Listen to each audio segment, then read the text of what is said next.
نحمده ونستعينه ونعوذ بالله من شرور أنفسنا ومن سيئات أعمالنا أما بعد فأعوذ بالله من الشيطان الرجيم بسم الله الرحمن الرحيم إنا نحن نزلنا الذكر وإنا له لحافظون وعن عمر رضي الله تعالى عنه قال قال رسول الله صلى الله عليه وسلم إن الله يرفع بهذا الكتاب أقواما ويضع بآخرين رواه مسلم. बेशक मंगा دا قرآن نازل کړي او د دې قرآن حفاظت وکړو. عمر فاروق رضی الله تعالی عنہ فرمایي چې نبی صلی الله علیه وسلم فرمایل چې الله تعالی په دې کتاب باندې خلق ورځي او په دې کتاب باندې خلق وځي. عزتمندو قرآن مجید د الله تعالی کلام دی. بیشک به شوبه د خیر او د برکت کتاب دی، د امن و امان کتاب دی. انسان جوړي، معاشره جوړي، ماحول جوړي، هر څه کې خیر دی. او داسې یو کتاب دی چې کنجوس نه دی. قرآن مجید سخی کتاب دی. په دې وجه باندې برکت ډېر عام دی، د سخاوت سره دی. لږ پرځ کې بدیږي چې څوک تلاوت کوي نو د دې ماحول کې او په دې محفل کې چې څومره خلق دي نو کدا سړی د ولستون کې غواړي او کنه غواړي، خو د قرآن خیر او برکت په هغه باندې نازلېږي. دا د قرآن مجید څخه ده. د دې وجه ټولې معاشرې ته، ځناورو ته، پیریانو ته، انسانانو ته، ونو بوټو ته، ګټو لوټو ته خیر و برکت ورکړي. امام قرطبی رحم الله نقل کوي یو بزرګ نیک صالح انسان ډېر بیمار، دا هغه شاګرد او مرید راغی نو چې وایي کتل هغه په ډېر زیات تکلیف کې و. نو بس هغه پاڅېدلو بهر کېناستو. لږ ساعت بعد چې کله هغه بېرته راغی نو د دې استاد د پیر حالات برابر شوي. نو ده ورته وویل چې مخکې ساعت کې استاد حالات ډېر زیات سخت و، ډېر تکلیف کې وی. نو هغه ورته په جواب کې وویل چې په دغه ځای کې پلانکی ناست و او د قرآن تلاوت یې کوو، زما دپاره نه کوو، ځان له تلاوت کوو. د قرآن تلاوت یې کوو، زما دا خیال دی د هغې د وجې نه په ما باندې الله تعالی نرمي راوسته. نو د قرآن مجید څخه چې ده د برکت ته ډېر زیاته کلاو ده، ډېر زیاته وسیع ده. ته غواړې او که نه غواړې خو الله تعالی په تا باندې د هغې هغه برکات نازلوي. ځکه نبي علیه السلام فرمایي د هغه کسانو باره کې چې فرشته لاړه شي او د هغه کس په باره کې پروردګار ته وایي چې یو محفل و، په محفل کې یو سړی په خپل غرض راغلی، د یو سړي په انتظار کې ناست دی او سقالت یې پرې دی. نه تاسو خو پته راکنه او دنیا کې سقالت په کم ټایم کې راځي. یو چې جنازې کې یو سیکنډ ورواړي نو په خلکو خارق ولګي. مولوي صاحب هم چې دی نو نیمه ګنټه تقریر کړی، ګنټه تقریر کړی، خو چې کله جنازې ته ورمخکې شي نو په هغه غریب باندې دقه حل راشي او مریان خفه شي، خارق به ولګي. الله اکبر الله اکبر الله اکبر، یې جنازه ختم. غریب نه دوا ورځي او نه مړي ته دوا کوي چې او دا ویل نه شي. یو ځل جنازې درې جنازې وینو کله درګۍ کې عاملې سه ځان ځان جنازې کړې، ما مخې لراغله لکه ما ډنډ لړو تا پر د درې جنازې ځان ځان کولې، یو ځای دوی نه کولې. ما د عربي کې راځي دم نیت راځي نو مال بیا او چې ټول خلکو خبرې شروع کړې ما ورته ویل چې دا مذهب یې خپل کړی نو ډېر به ښه وي چې هغه وایي چې په زړه کې اراده کوئ. نو که په زړه کې اراده کړې درې واړه جنازې په یو ځای کړو. خو ما له په عربۍ کې نه دی څنګه جمع کوم، زه خو دغه یو ویلی شم چې نویت ان اودي او لله تعالی نو خو ما له نه راځي.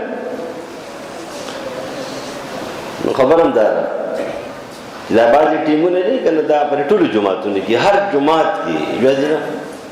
یو جومات ته نه یم هر جومات کې چې کله یو منټ په ټایم راوختو که نه په خلکو باندې ثقالت شروع شي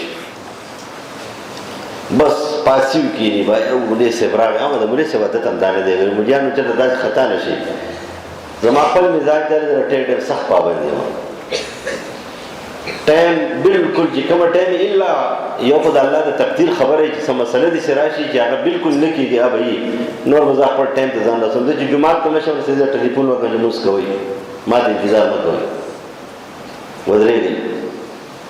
په پیرډ کې هم چې دی نو د طالب سستي نه منم یو ورځ ورته ګورم دویمه په درېیمه ورځ سیده بار ته وباسم چې کښېنه بار دې کې ته سبق لوښی نه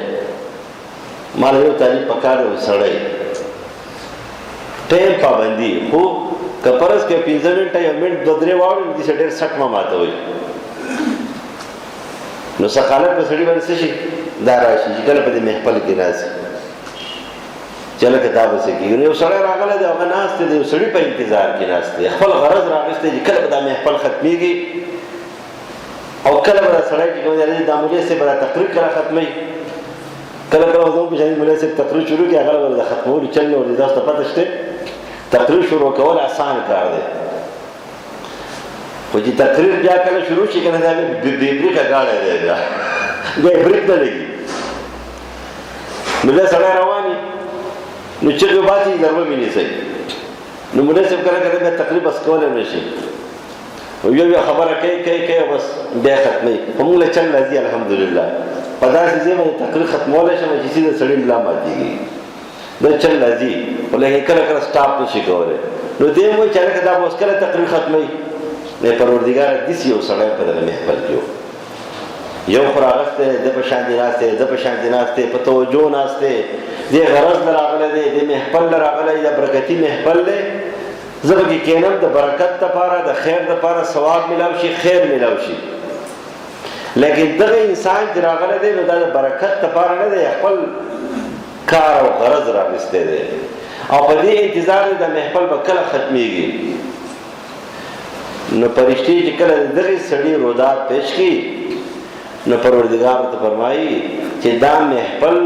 دا دومره بې برکته محفل نه دی چې د ځان سره دا غرضي معاف نه کړي دا غرضي چې د خپل غرض راغستی دا هم د ځان سره معاف کړي د دې برکت دومره لوی ثواب دی لوی مرتبه ده. خلک به وایي چې لږه بس خو ټول لګیا دي خو دغه برکات ځوتی نور څه نشته نور څه نشته دا نور څومره چې څه دي که نه دا ټول د دې دپاره دي. مسلمان مقصد څه دی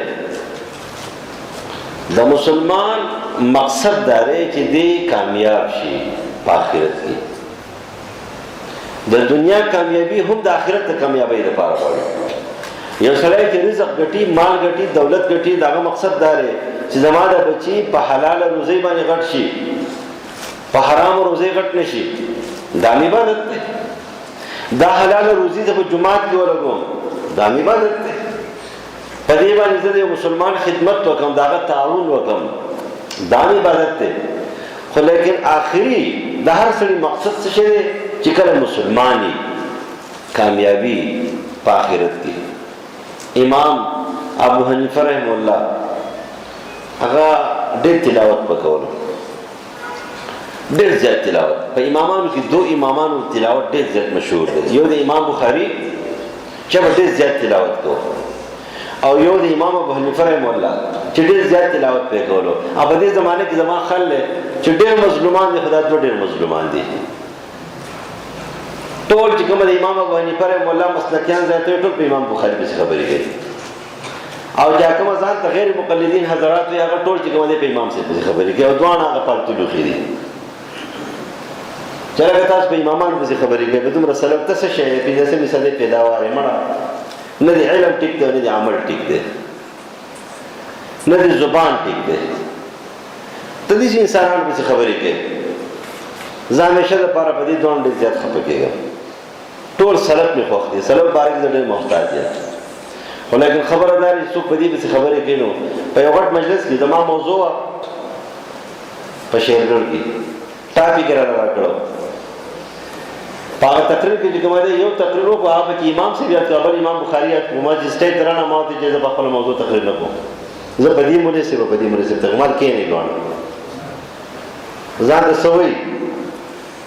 دومره غټ غټ ښکرې دي خو ما د ستاسو د ښکر ماتوم نه دواړو مې تقریر وکړو او ما نیمه ګنټه تقریر نه یو ګنټه تقریر وکړو یو ګنټه په سلب باندې ما دا څه په شړه سوي یو سړي ټول عمر د دین دپاره وقف کړی دی قربانیان یې کړي دي جنازې د جیل نه راوځي جنازې په جلاوطنۍ کې چې کوم دی په لارو کوڅو کې مړه کېږي خلک یې پرېږدي نه دا خلکو په شان کې ګستاخي کوي دا امامان دي پیغمبران نه دي نه صحابه دي تابعین دي تبع تابعین دي سلف دي خو دومره نیکۍ دي دومره اعمال دي چې هغه اعمالو ته سوچ نشي کولی امام ابو حنیفه رحمه الله دومره ختمونه کړي تاریخ بغداد خطیب بغدادي د امام ابو حنیفه رحمه الله باندې په 14 جلد کې د امام ابو حنیفه رحمه الله باندې مستقل لیکل کوي د نعمان په ترجمه باندې نعمان بن ثابت رحمت الله علیه حال درجی خطیب بغدادي په جرح او تعدیل او په تنقید کې په امام صاحب تنقید هم کړی علمي تنقید هغه دا چې حق دی هغې کې څوک مجرم نه دی د تعصب تنقید ټیک نه دی خو لیکن صفت یې څومره کړی دغې نه دا پته لګي چې هغه کومه علمي تنقید کوي نو هغه په خپل ځای باندې کوي خو صفت چې دی نه صفت دی د امام صاحب باره کې نقل کوي چې کوم ځای کې امام صاحب به کېناستو مستقل به ناستو دومره تلاوت یې کوي چې په هغه ځای کې 7,000 مرتبه قرآن ختم کړی دی 7,000 مرتبه قرآن ختمول څومره ګران کار دی قرآن سره تړپ د قرآن مجید یو آیات د مخې له راغی هغې په باره کې 3 آیتونه مشهور دي یو آیات دا دی چې امام ابو حنیفه رحمه الله یو تلاوت کولو ناګهانه آیات مخې ته راغی فمن زحزح عن النار وادخل الجنة فقد فاز وما الحیات الدنیا الا متاع الغرور کامیاب انسان هغه دی چې هغه د جهنم د اور نه پسند کړی شي او جنت ته داخل شي او ناکام انسان هغه دی چې جنت نه پسند کړی شي جهنم ته داخل شي په دې یو ټکي باندې ځان سره باس کول ځان سره مکالمه کوي ځان سره احتساب کوي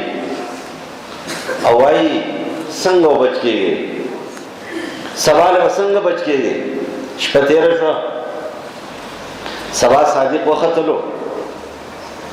او امام ابو حنیفه رحمه الله د جماعت مؤذن راغی خادم راغی ډیوه برابرې امام صاحب څه کې ډیوه مړکې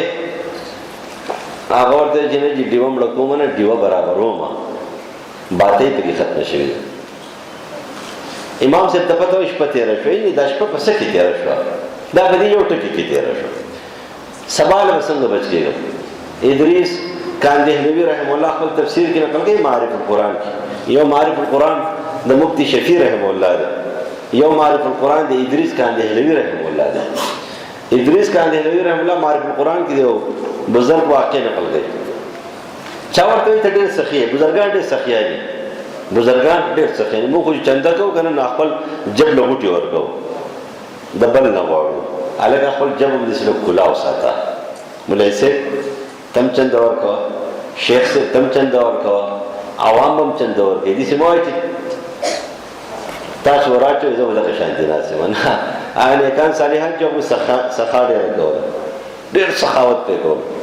نه ورته چې ته ډېر زیات چې کومه دی د الله دپاره خرچې کې ډېر زیات موږ الله له څه کړي دي هر څه خو موږ ځان له کوو خپل غم راغیستی یو الله ته زموږ د خرچو څه ضرورت دی خپل غم راغیستی یم کومه غم وایي د سبا غم راغیستی یم چې سبا به څه کېږي د دې نه خلک ډېر زیات چې کومه دی نو څه ربیع بن حراش یو بزرگ تیر شوی دی د امام بخاری په سندونو کې مشهور راوی دی دورونه دي یو ربیع بن حراش دی یو ربعی بن حراش دی ربعی بن حراش چې کومه دی نو هغه دومره بزرګ او نیک صالح و هغه نه خندله چا ورته ویل چې ته خو بالکل خاندې نه، دومره په غم کې ناست یې همیشه دپاره، او چې په کومې ورځ ما ته پته ولګي چې زه کوم طرف ته روان یم، جنت ته روان یم که جهنم ته. کله چې ما ته پته ولګي زه جنت ته روان یم، په هغه ورځ باندې خاندم. او ته به څنګه وخاندېدم، خو پات شوی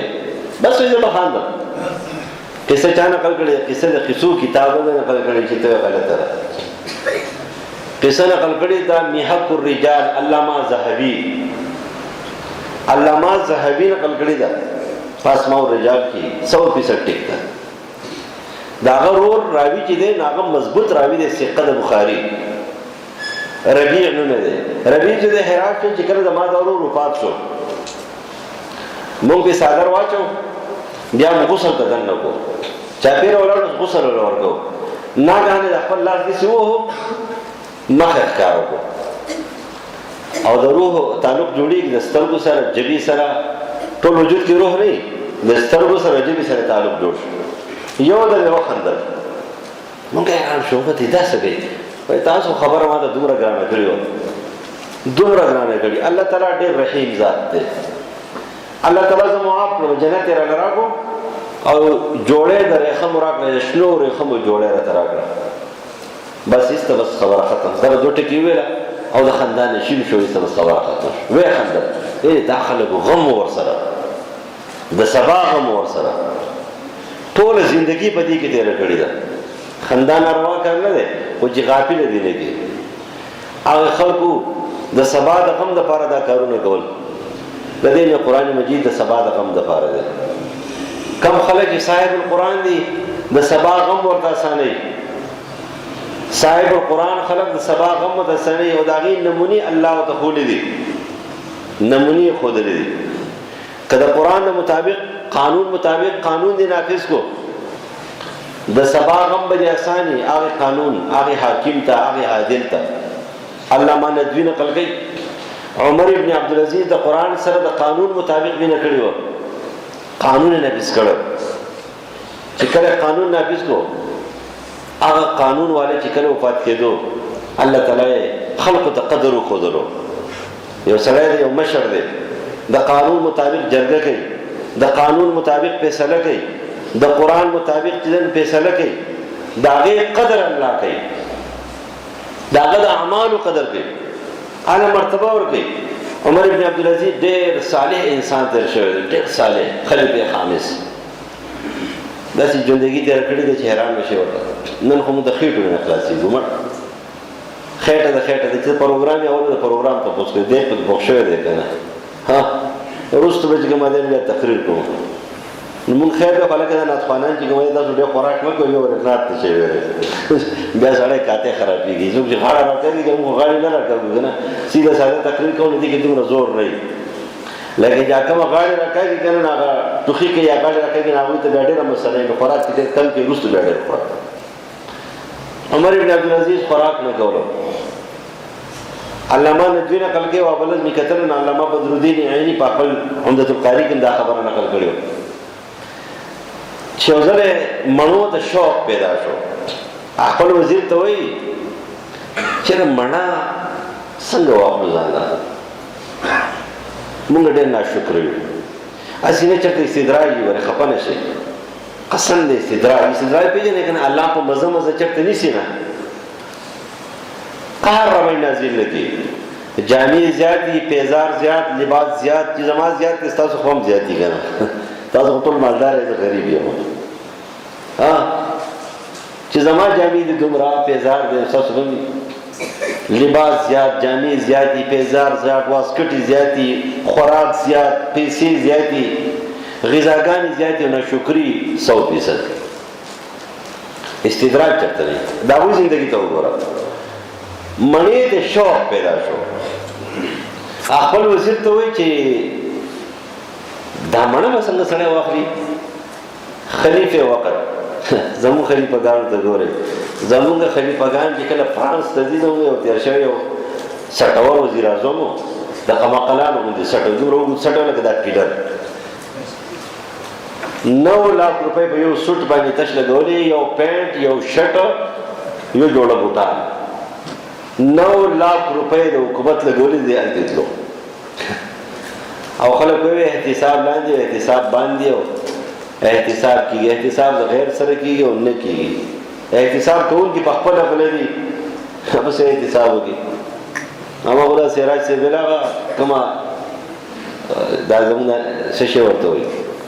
نیک استاد وایي نیک استاد په خپله چې کومه دی نو څه پیسې راغونډې کړی هغې 10 چنده بېرته رشوت ورکړی دی نه هم څه وکړي په خپله بله دي. اوس دغه سړي ته وګورئ، دغه امام ته وګورئ، دغه بزرګ ته وګورئ، دغه ولی الله ته وګورئ، مڼې ته شوق شوی دی، د 54% حکمران دی، خر او ترې چې بادشاه پلار یې 20 کاله ګورنر پاتې شوی، عبدالعزیز 20 کاله د حمص ګورنر پاتې شوی، نیکه چې کوم دی نو هغه ګورنر پاتې شوی، تره زامن اوښې ټول بادشاهان دي، عبدالملک خر او ترې بادشاه دی، په خپله باندې چې کوم دی د مدینې 20 کاله ګورنر پاتې شوی دی، بیا خلیفه وقت شو، 54% دنیا باندې حکمرانی ده، 54% دنیا، لیکن مڼې شوق دی، دلته د مڼې شوق دی او دلته خوف الهي دی، دلته د مڼې شوق دی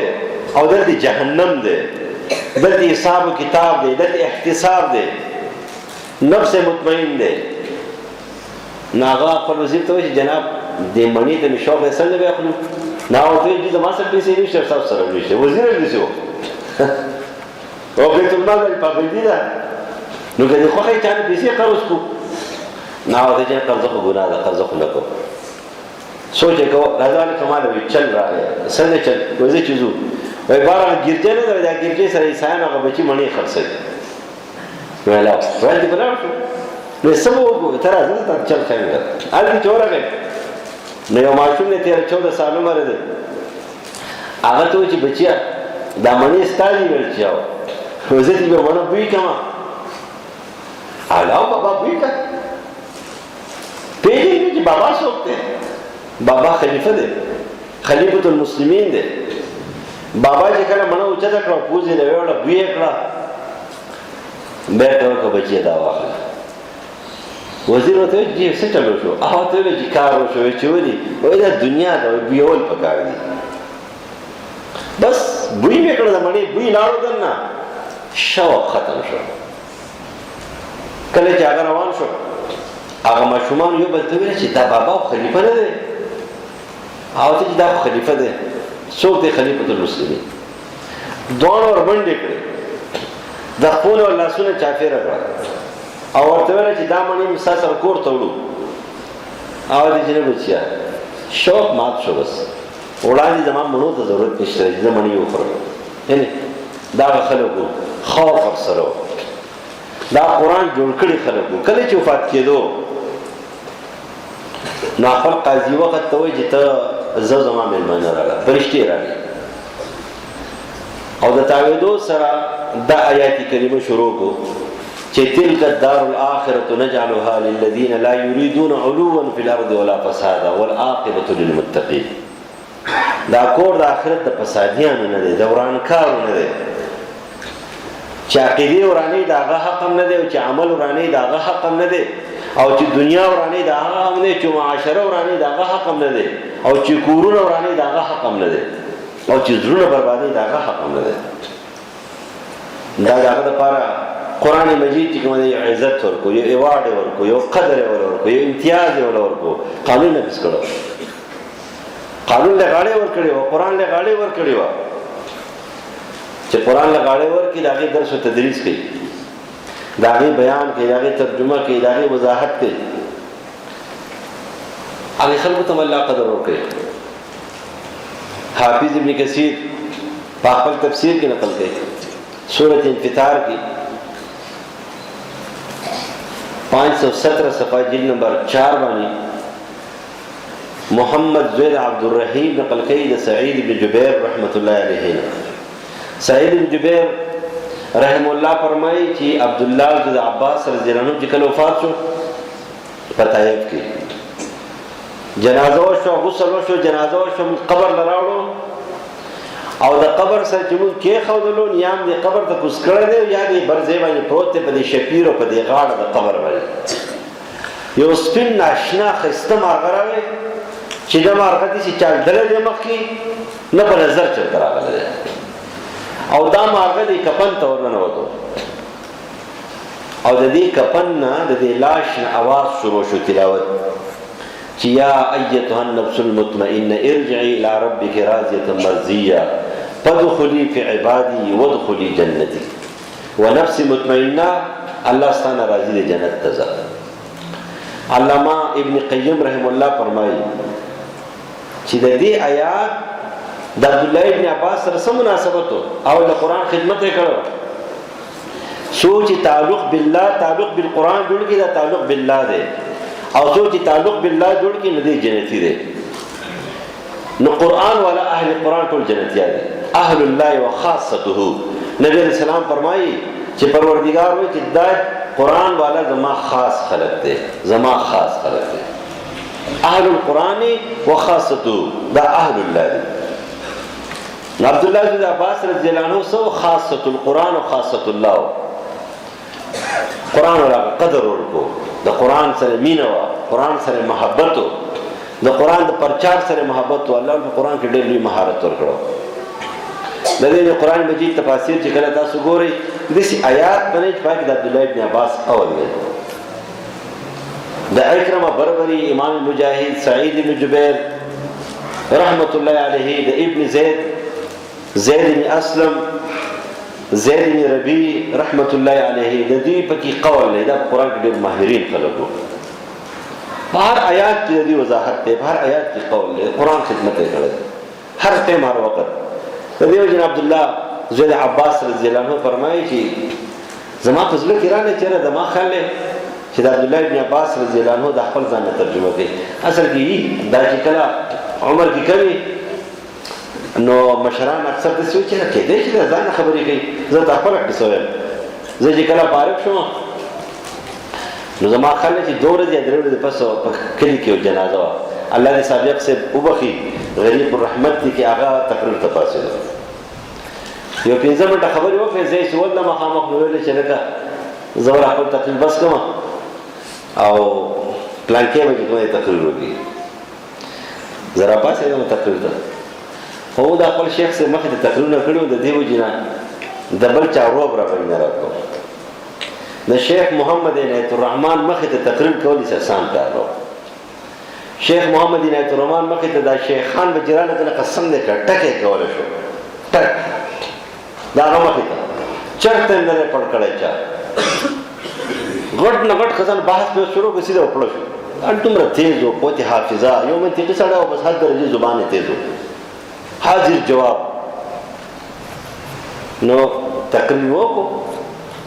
زه کور ته لاړم او چې کور ته لاړم ننوتم ما پسې طالب راغی دروازې وایي راووتم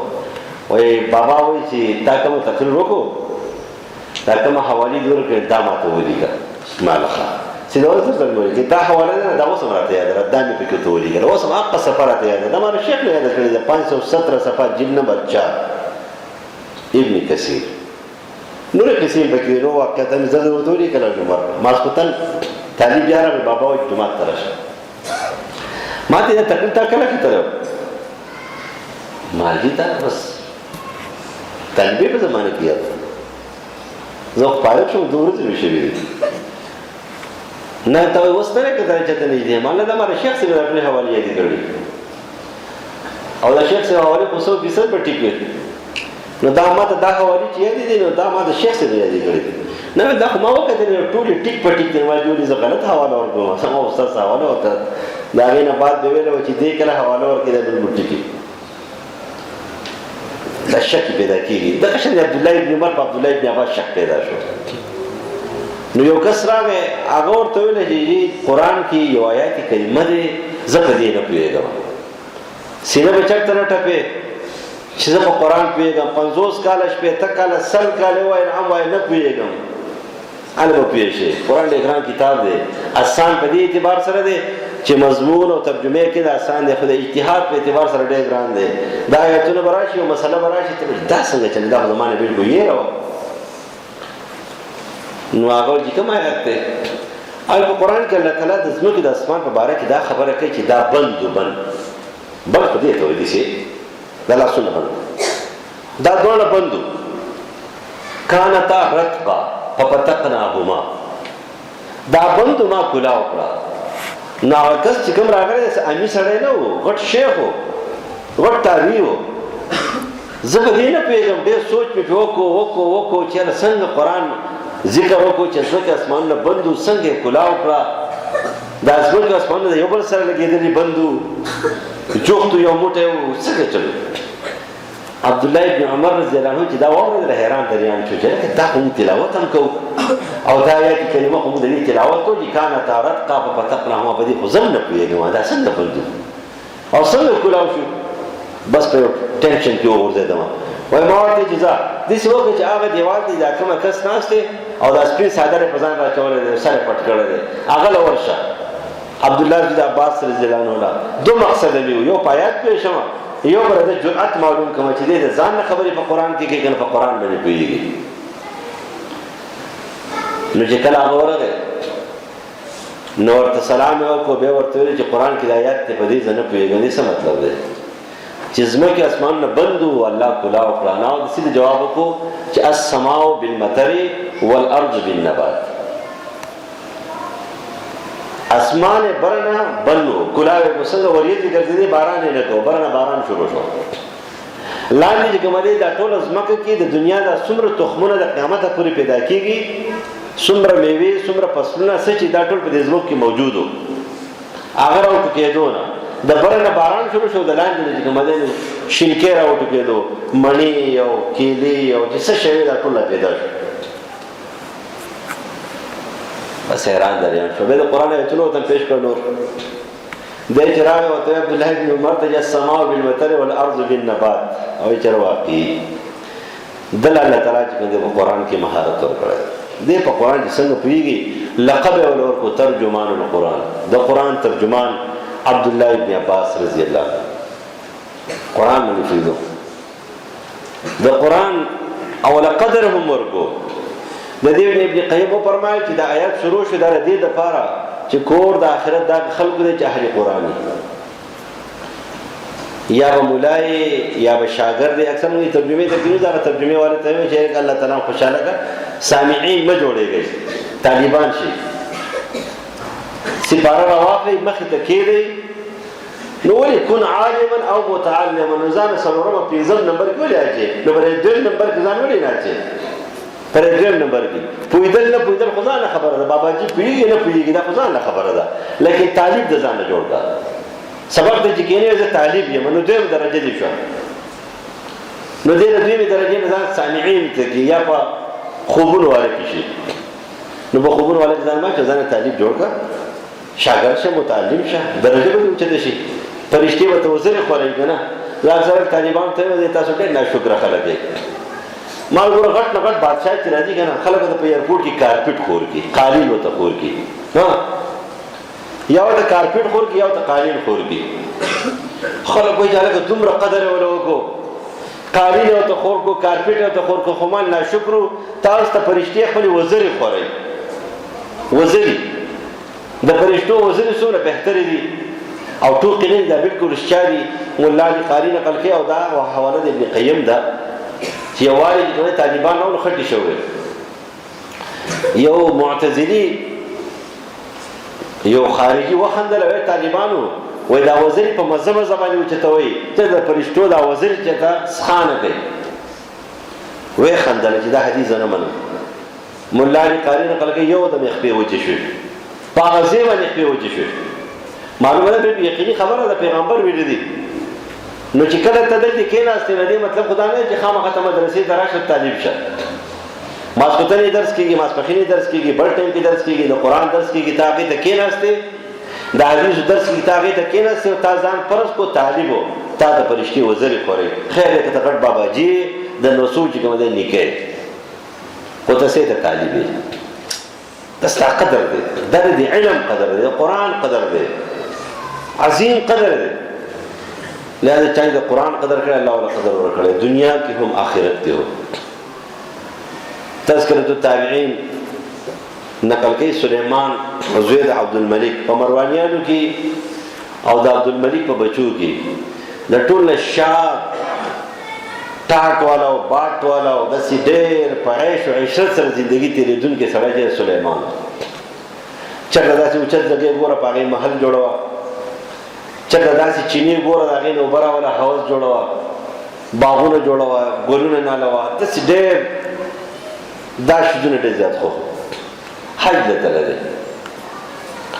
اوس خو چې کله تاسو حج له لاړ شئ نو په هره خیمه کې په مینا کې 15 مفتیان موجود دي یو مفتی هغه کاغذي مفتی وي بل چې کوم دی نو بل مفتی صاحب وي بل څه په هېڅ هم نه پوهېږي خو څه مفتیان دي پخوا نه به مونږ ویلی چې هلکه ځه د مفتي کورسونه شروع شو اوس په هیله د غم نه خلاص شو فتوې به ورکوي هغه مفتي صاحب تش کورس وکړي دې دپاره لکه څرنګه چې جنکۍ باجیانې شي بیا وړاندې غریبانان استراړي چې ختمې شي دوی هم د مفتي کورس وکړي بس بیا خانه جواب نه شي کولی زر به مونږ ته ټلیفون وکړي لکه ته مونږ ته سره ټلیفون کوې ته خو مفتي صاحب اوس پتو ورکوه که نه کتاب ګوره پتو خو بغیر د کتاب نه کېږي د مفتي دپاره د کتاب علم پکار دی د قاضي دپاره 2 علوم پکار دي څوک چې فیصله کوي هغه د کتاب ملا هم او د رواج ملا به هم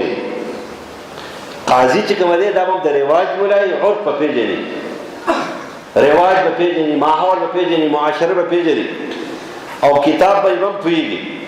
او مفتي صاحب دا تش په کتاب پوهېږي ځکه مفتي ته خلک سوی ناقل وایي دی به نقل کوي دی به حواله ورکوي د کتاب مفتي صاحب کتاب دی ګوره اوس راواله فتوې ورکوه نو بس هغه فتوې متوې چې کوم ځای کې تېرې شي چې څنګه فتوا به ورکوو د کوم طرف فتوا ورکوو نو اصل خبره همداره چې دا علم ډېر قدرمن شي سړي له قدر ورکوي سړي له عزت ورکوي سړی قدرمن کوي دا قرآن دی قدرمن د الله کلام دی د برکاتو نه ډک دی د خیر نه ډک دی د عزت نه ډک دی چا والا زړه ورکړی دی هغه له زړه ورکړی چا والا ټیم ورکړی دی هغه له ځان ورکړی دی تا والا قدر ورکړی تا له قدر درکړی دی نو سلیمان بن عبدالملک ډېر غټ سړی دی غټ بادشاه دی حج له لاړو احرام کې دی 2 زامن ورسره دي چې کله دوی طواف وکړو مقام ابراهیم کې 2 رکعته نفل کوي نو اعلان وشو چې د حج په دوران کې څومره مسایل څوک تپوس کوي نو صرف د یو شخص نه په تپوس کوي حکومتي وخت اعلان کړی د مفتی اعظم مکه نه په تپوس کوي د بل چا نه په تپوس نه کوي څومره مسلې د حج او د عمرې دي نو بس سلیمان بن عبدالملک د خپل وزیر نه تپوس وکړو چې امام مکه کوم ځای کې دی مفتی مکه مفتی اعظم مکه نه وته چې مغربي دروازه باندې چې مونځ کوي سلیمان بن عبدالملک راغی په هغه ځای کې چې دی ورته کېناستو امام وخت چې کله سلام وګرځو څنګه انسان دی د قد نه چیت دی تک تور دی د رنګ نه شکل او صورت یې نشته دی شډل بډل انسان دی سوکړه ګیره ده مونځ یې وکړو بیا راتاو شو بادشاه سره په خیر وکړو ټولو سره په خیر وکړو چا تپوسونه کول جواب وکړو بادشاه هم تپوس وکړو جواب وکړو بېرته لاړ په خپل ځای کېناست کله چې دوی سعی بین صفا مروه شروع کړه هلته بیا اعلان وشو چې د مفتی اعظم مکې نه به تپوس کېږي د بل چا نه به څوک د حج عمرې تپوس نه کوي چې د حج عمرې خرابه نه شي نو دا دواړه زامن یې راتاو شو ورته ویل چې بابا تا دې شړل بډل سړي نه تپوس وکړو تا دې سړي څه خاص پروټوکول هم درنه کړو ساده واده انسانو د مفتی اعظم نه ولې تپوس نه کوي هغه ورته وخندل الله تاو شو ورته وایي سادهګانو د چا ته چې د پلار زنګونان مات کړي دغه مفتی اعظم مکه دی دغه شډل بډل انسان مفتی اعظم مکه عطا ابن ابي رباح رحمت الله علیه آزاد کرده غلام دا عبدالله ابن عباس دا ابو هريره رضی الله عنه خصوصي شاگرد دا عائشه رضی الله عنها شاگرد دا آزاد کرده غلام عجمی دا د قرآن ماهر دی د حدیث ماهر دی نن د پلار چې د زنګونان مات کړو یاد ساته کم خلکو چې قرآن خپل کو کاغه هر قسم خلک دي غلامان دي کاغه حبش هغه اوچت دي او کم خلکو چې قرآن پرېښودو که دا بادشاهان دي دا لاندې دي نو بچې یاد ساته په قرآن باندې الله خلک اوچتوي احساس ورته وشو په قرآن باندې الله تعالی خلک اوچتوي او په قرآن باندې الله تعالی خلک غورځوي ان الله یرفع بهذا الکتاب په دې کتاب اوچتوي او په دې کتاب باندې څه کې دا غورځوي نو دا قرآن دی دا محفوظ کتاب دی الله تعالی دې حفاظت ذمہواری اخیستلې ده د قیامت ورځې پورې په دې کې څوک تغییر او تبدیل نشي کولی. کله ډېرو خلکو کوششونه کړي دي، چا مختلفې ترجمې کړي. تاسو ته پته ده د قرآن ترجمه ته یوازې د الفاظو نشي کولی، دا ناروا ده. د قرآن الفاظ به الا نیم آیات، یو آیات چې په رساله کې لیکي اسانه خبره ده، نور هغه مخنه ده. نور چې لیکن آیات کلمو په عربی کې لیکي بیا به ترجمه کوي، ولی په دې کې تحریف امکان دی. او په دې باندې مستقل چې کوم دي نو علماو کتابونه لیکلي دي. علامه بهقي به کتاب لیکلی دی. موږ علوم القرآن کې کوم کتاب لیکلی دی پای کې په دې ما مستقل یو ټاپک لیکلی دی او وګورئ. بس همیشه دپاره دا کارونه شوي دي. د ایوب خان په زمانه کې چې د قادیانانو پرچار و، ایوب خان یې ملګری و، په هغه زمانه کې یو قرآن مجید چاپ شو، صرف حدیث لفظي ترجمه کې چاپ شو او د هغې د قرآن الفاظ نه و، عربي الفاظ ورسره نه و. نو خلک یې علماو څه کړي دي او پلانکي څه کړي دي. علما به پوه شو چې لکه دا خو د قادیانانو تحریف دی او تخریب دی، دا خو د خلکو په ذهن کې قرآن ختمول غواړي. نو هغوی د هغې په مقابله کې راوتل او مظاهرې او په هغې ایوب خان باندې چې کومه دی خبره ومنله چې دا د چا سره بیا موندلی شو، نو دې به 2 میاشتې جیل او 60,000 روپۍ جرمانې. کله مکتبې چاپ کو مکتبه بندېږي، سوځنې کېږي به هغه بند شو. ولې؟ ځکه تحریف امکان. نو قرآن الله تعالی ورته انسانان نه وایسته، د قرآن عبادت الله تعالی کوي. ځکه امام قرطبي نقل کوي معرف القرآن چې ګورې هم د دې آیات لاندې دا کیسه نقل کړې ده. اکثر خلک بل بادشاه دا مامون الرشید دی. مامون الرشید به سالانه محفل قایمه و، محفلی خلک اوس محفلی حسن قرات قایمه، محفل عید میلاد النبی قایمه، محفل سیرت النبی صلی الله علیه وسلم قایمه، ناغه محفل علم قایمه، علم محفل فقاهت، د علم او د فقاهت او د حکمت مجلس په قایمه په کال کې یو ځل. او پای کې دا و چې څوک هم راځي، مجوس، مشرک، کافر، يهودي، عیسائی، هندو، سکھ، هر څه چې خو بس ځان ته سوې برازي دا خپل دین پرچار دي کوي، د دین په اړه کې خبره کوي. علما بناسي جواب وکړي. په دې کې یو يهودي راغلی دی، ډېر ښایسته دی په شکل او صورت، په आवाज، په فصاحت، بلاغت، په خط او کتابت ډېر زیات مزدار دی او ډېر ناشنا خبرې وکړي. مامون الرشید ورته وروسته چې یا اسرائیلي اسلام قبول کا، دا خو ټول بدمعشانو، بنو عباس خو ځان له بدمعشان مامون دی. نا ورته چې اسرائیلي اسلام قبول کا، بس هغه له جواب ورنکړو، سیده تېر هغه ولې چې ما جواب ورنکړو سیده رالم، خو دې خبرې زما په دماغ کې یو هلچل پیدا کړو. یا څومره په روب باندې ما ته وایي چې اسلام قبول کړه. زه چې رالم نو ما د تورات نسخې ولیکلې یا نسخه ولیکله د انجیل او د قرآن مجید، خطاط مخیسته ختمو. د یهودو مدرسې ته لاړم، یهودو چې کله وکتل چې تورات یې دومره ښایسته لیکلی دی، نو بس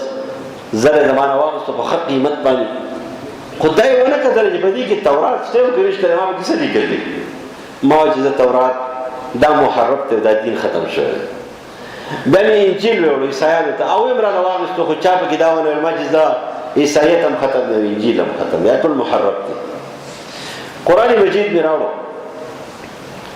چې راوړو بس هلته یو مولوي صاحب رانه واخیستو، ډېر ښایسته لیکلی شوی او څومره قیمت ما وایي دومره یې راکړو. خو چې قرآن یې چې کلاو کړو، داسې ورته وکتل لکه سړی نشي ویلی، وایي دا دې پکې څه لیکلي؟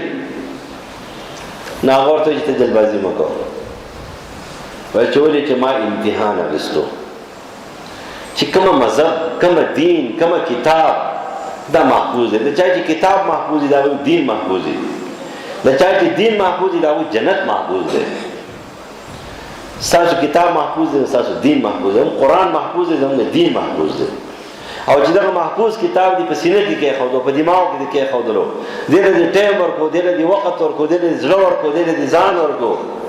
لاړې محفوظ شوې. صحابه ولې محفوظ شوي؟ ځکه قرآن له ټایم ورکړو، قرآن له خپل ځان ورکړو، په خپل ځان یې قرآن اخیستی. نو بس هغه راغی، خو چې آینده کال راغی نو د اسلام دپاره تقریر وکړو. نو مامون الرشید تپوس وکړو چې عجیبه خبره ده، ته خو په روز کال اسرائیلي یهودي وې، نن د اسلام لپاره خو یو جدي اوس مسلمان یو. او دا قصې ورڅخه دا نقل کړه. الله تعالی د قرآن حفاظت کوي، د ماشوم په سینه باندې د یو مسلمان په قلم باندې، د یو کتابخانې په چاپ کولو باندې، د یو سړي په تلاوت باندې، د یو سړي په زبان باندې د قرآن حفاظت پکې. دا محفوظ کتاب دی. د محفوظ کتاب سره تعلق پیدا کو الله به دې محفوظ کړي، او چې الله محفوظ کړي نو ته جنتي شوې. د دې جنتي کتاب سره تعلق پیدا کول پکار دي چې موږ دې قرآن له ټیم ورکو او دا قرآن چې کنه د خپل کو په خپل زده کو بچو ته وخایو. کم خلک د قرآن خدمت کوي چرته ورته هغه سره دښمني وکړي. آخري خبره کوم بس خبره ختمه. صحیح بخاری حدیث نبی علیہ السلام ابو هريره رضی الله عنه د کجورو د زکات کجورو چوکیدار کړی دی او ورته وایي چې ته دلته کېنه چوکیداری کوه. په مانځه ودرېدو، ناګهانه غل راغی. غل زر زر بوجۍ په لپو ډکوي.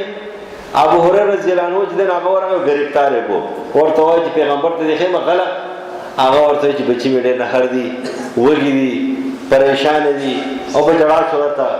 پرېښودلو. سار نبی علیہ السلام ته پوښتنه وکړو چې بېګای د غل سره څه کړي دي؟ او یا رسول الله ډېر زیات فریاد یې وکړو، پرې مې ښودلی. بلې شپې بیا راځي دا خو دې راشي. بلې شپې ابو هريره رضی الله عنه بیا په مانځه ولاړ دی او چې قاتله دغه دی غل بیا راغی. غل قتلی نه وه، په هغه ځای کې ناسته په کجورو څه کوله. غل چې راغی چې ګرفتار یې کړو، نن خو دې نه پرېږدم. بیا جړا فریاد وکړو، بیا یې پرېښودلو. د هغې نه بعد چې دی سبا نبي علیه السلام ته فرمایي بېګای د غل سره څه کړي دي؟ او یا رسول الله فریاد یې وکړو، پرې مې ښودلو. وایي بلې شپې له بیا راځي. اصلي چې غل نه دی چا تښتي. بلې شپې له چې راغی کلک یې ونیو. ورته وایي چې نن خو دې پرېږدم رسول الله ته دې بیمه. او ورته وایي چې ګوره یوه خبره واوره، زه به تا ته یو آیات وښیم د قرآن مجید. هغه آیات کریمه چې ته وې ټوله شپه به محفوظ یې د غلو نه، د هر ضروري شي به محفوظ یې.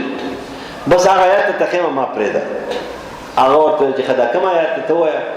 نو هغه ورته وایي چې آیت الکرسي سید آیت القرآن، د قرآن مجید د آیتونو سردار.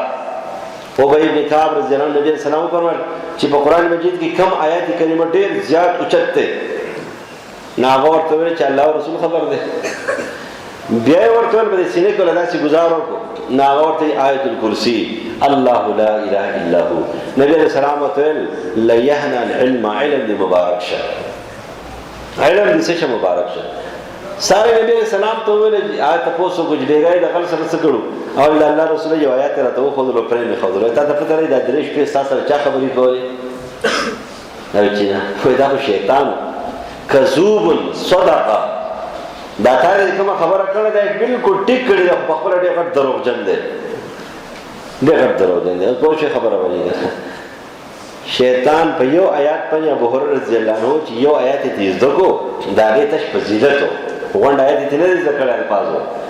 دا آیات تش فضیلت یې زده کو. ایسته معاف ورته وایي چې زه ما پرېښودلې. د دې وجې چې کوم خلک نه یو آیات یې زده کو، د یو آیات فضیلت یې زده کو، د یو آیات وضاحت وکړو، یو ترجمه یې وکړه، ته معاف کوئ. د هغې خلاف ډېرې کاروایي مه کوه، ډېرې خبرې مه کوه. حال دا چې مونږ تاسو خو همیشه دپاره په دې خلکو پسې لګیا یو، جومات ته امام پسې لګیا یو، په مولوي صاحب پسې لګیا یو. د دین کار چې څوک یې پام، څوک په ګمراهانو پسې خبرې نه کوي، په دې قسمه خلکو پسې خبرې کوي. نو چې شیطان یې کوم دی معاف کړی په یو آیات باندې، که فرض کړې یو مولوي صاحب ګناهګار هم دی که نه، معاف یې کړه مړه. تا د بلا آیتونه ښودلي دي، قرآن یې ته ښودلی دی، ډېر څه یې درته ښودلی دي. د دې نه دې کتاب قدر پکار دی، د دې کتاب ولو قدر پکار دی. الله به زموږ قدر وکړي، الله به موږ عزتمند کړي، الله تعالی دا مدرسه کامیابه کړي. او څوک چې چلی الله تعالی د هغوی په عمر او علم کې خیر او برکت واچوي. څوک چې سره تعاون کوي، مینه ورسره کوي، الله دې هغه ټول کامیاب کړي.